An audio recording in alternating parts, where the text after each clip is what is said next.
Suzuki's Hayabusa is the ultimate top speed bike.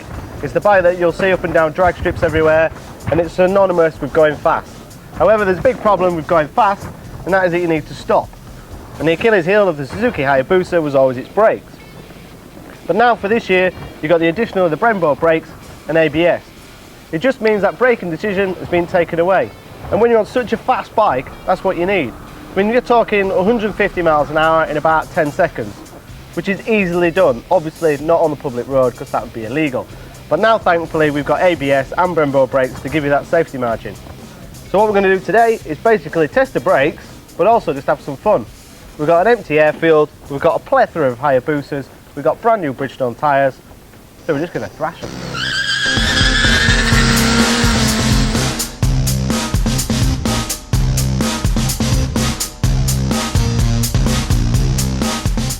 One thing about the Hayabusa is it's always kept its character really, so even this one it has much the same feel as the old one, just a bit more refined really. But it's got that whole balance of being fast but pretty comfortable, handling pretty well, not as light as a sports bike but still pretty light.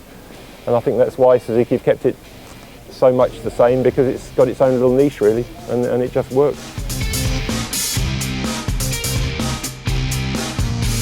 Yeah, the Suzuki Hayabusa engine is a perfect fit for us.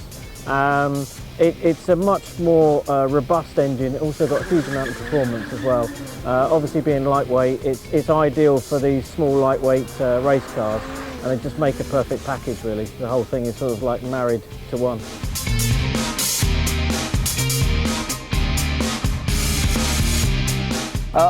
It's light and shade, it really is. The original was a really good bike for the time. This is now a really good bike for its time. So now we're into 2013, this is 2014 model that we're talking about. It's a really composed package. It's a bike that's very thoughtful. It also talks to you. I think if nobody's ridden a Hayabusa before, if you haven't ridden one, try one, because it will surprise you on a lot of fronts. The engine's very strong, we know that. It's a very quick motorcycle. It's got loads of torque in the mid-range, just where you want it. Also the way it feels, the way it talks to you all the time. When it hits an overbanding, and you're talking at speeds 160, 170, 180 mile an hour, and you're hitting the overbanding, and the bike's just talking to you, you know everything that's happening underneath you. And I think that people would be surprised when they ride a Hayabusa to feel that, because if they haven't ridden one before, they might think that it's long and it's low and it's all about the power. But this is much more of a motorcycle.